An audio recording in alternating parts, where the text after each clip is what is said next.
Hi, Assalamualaikum warahmatullahi wabarakatuh. My name is Nabila Alisa binti Raswan. So today, me and my team is gonna explore about Theodore Adorno. So who is Theodore Adorno? He is a philosopher, sociologist, and a culture theorist. His famous critical views on a modern society and a mass culture. His key ideas is a critique of capitalism and a culture under a mass production. He also developed the theory of the culture industry, highlight the commodifications of a culture in modern society. He also a central figure in the Frankfurt School of Critical Theory. Okay.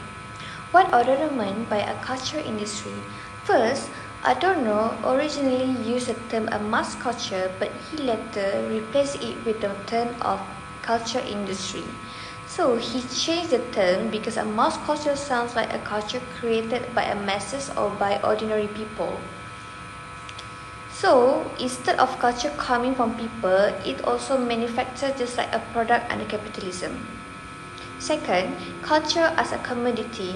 According to Adorno, culture in a modern society become a commodity, something that can be bought, sold, and marketed, such as a movie, music, television, fashion, and even entertainment. Next, we do have like standardization of a culture. Adorno also argued that most culture products are standard. This means they follow the same formula, structure, and a pattern.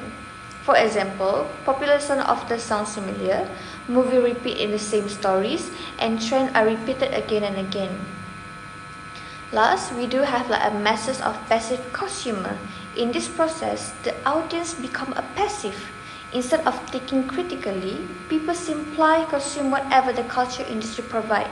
As a result, cultures become a tool that controls society rather than empowering it. Okay. Now, how this idea relate to mass media and popular culture? So, mass media as industry. I don't believe that mass media functions like industry, producing cultural goods the same way factories produce material goods. These include films, music label, television network, and advertising companies. Next is standardizations of contents. Because media is a profit driven, contents become a uniform, mostly like a films, music, and show repeat similar ideas because these formula are considered successfully in making money. Popular culture as a construct. Popular culture is not naturally formed by a public, but is also constructed by shape of companies who decide what become a popular. Therefore, what we call it a trend. Popular as a commodity. Just like a culture industry, popular culture is produced to be sold, not to be expressed deeper meaning. So, popularity is based on market value, not a cultural value. Mass media as ideology tools. I don't believe that media is used to shape our belief, normalize certain ideas, and prevent a critical thinking. Instead of a challenging society, media encourage conformity. Last but not least, role of a media. In a conclusion, the role of mass media is not just entertainment but also ideological conditioning, whereas society is subtle, controlled through a culture consumptions. Now, Adorno's critique of popular culture on how mass-produced culture affects individuality, creativity, and critical thinking. So the first one is individuality undermined. Popular culture is produced through standardized formulas. Audiences believe that they have free choice, but options differ only superficially, and that's called pseudo-individualization. Preferences and identities are shaped by the market rather than personal autonomy. Individuals become passive consumers rather than independent thinkers. Adorno's critique of popular. So number 2 is creativity suppressed. True art challenges perception and encourages reflection. The culture industry avoid risk. Repetition is preferred because it is profitable. Producers recycle the same narratives, musical structures, and visual styles. Audiences become accustomed to familiar patterns and less open to innovation. creativity declines both in production and consumers' imagination. And the third one is critical thinking weaken. Mass culture encourages passive consumption and emotional gratification. Simplified storyline and predictable endings reduce intellectual engagement. Entertainment distracts people from questioning social and economic structures.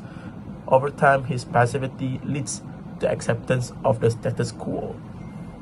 And the third one, Adorno's critique of popular culture. So how Adorno's critique applies to modern media practices? The first one is streaming platforms such as Netflix, TikTok, and Spotify. So algorithm push users towards similar content, limiting diversity of experience. Autoplay and endless scrolling encourage passive, continuous consumption and creates an illusion of choice while reinforcing standardized content. Adorno's critique of popular culture. For the second one, is influencer culture. Influencers present carefully constructed identities marketed as authentic. Personalized preferences and emotions become commercial products. Audiences internalize influencers' trends, reinforcing conformity. Reflects Adorno's idea of pseudo-individualization. For the third one is advertising and digital platforms. Targeted ads and data-driven marketing predict and shape users' behavior. Sponsored content blurs the line between entertainment and advertising. Constant exposure encourages quick emotional consumption over reflection, and then reduce the space for independent or critical thinking. Third one is advertising. Alright, I will be presenting our overview, a brief overview, Theodore Adorno ideas on popular culture and how they connect to contemporary communication and media study. First, his view fits early media effect theories, which suggest that media can strongly influence how people think and behave. His idea resemble model like the hypodermic needle theory, where the media message are injected into audience. Even though his model is outdated today, but Adorno concern about media power is still relevant, especially with algorithms that shape what we see online. Alright, I will be presenting our overview, a brief overview. Second, this idea also relate to audience study. Adorno believe audience were passive, but modern theory like reception theory that can see audience as more active and capable of how they're interpreting message in different way. Even so, Adorno warning still matter today, especially when we look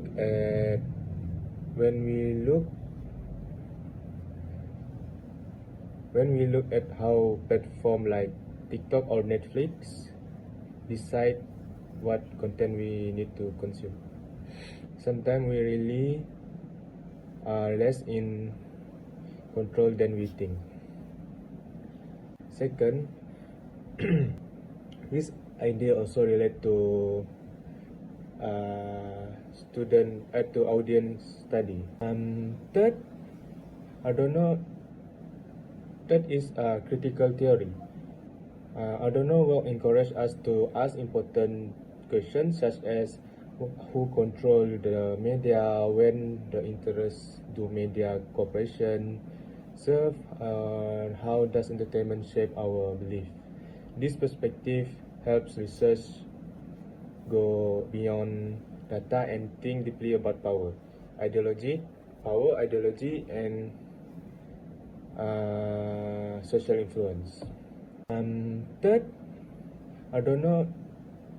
Next is epistemological significance of Adorno perspective. First is knowledge and power are connected. Adorno reminds us that media doesn't just inform us to have us how it shapes what people believe to be true. Media system decide what stories get told and how they are framed. Second is media helps construct reality. Rather than simply inflating the world, Adorno argued that media plays a major role in constructing social meaning and norms. And lastly, is media influence is complex. Adorno challenged the idea that media effect are direct or simple. Instead, he suggests that that influence happen through deeper ideological process. This can encourage the communication student to consider economic system and cultural value is not just content itself. Next is epistemological significance. Hi and Assalamualaikum. My name is Putri Norita Suhamidun Nazari. I'm going to continue my presentation about Adorno's story to current case studies. All of us are choosing TikTok as our current case studies in popular culture.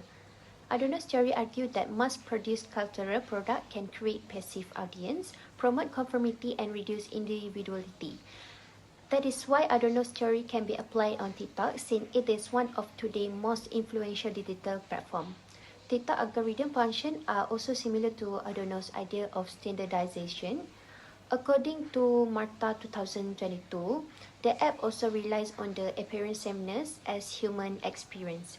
Even a lot of videos appear, but most of them are using the same music, editing style, or trend.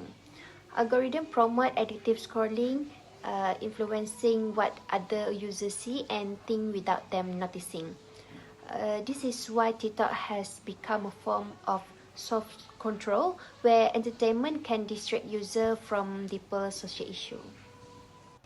Hi and Assalamualaikum. Next is reflect whether Adorno's ideas still hold relevance in today's digital and participatory media landscape.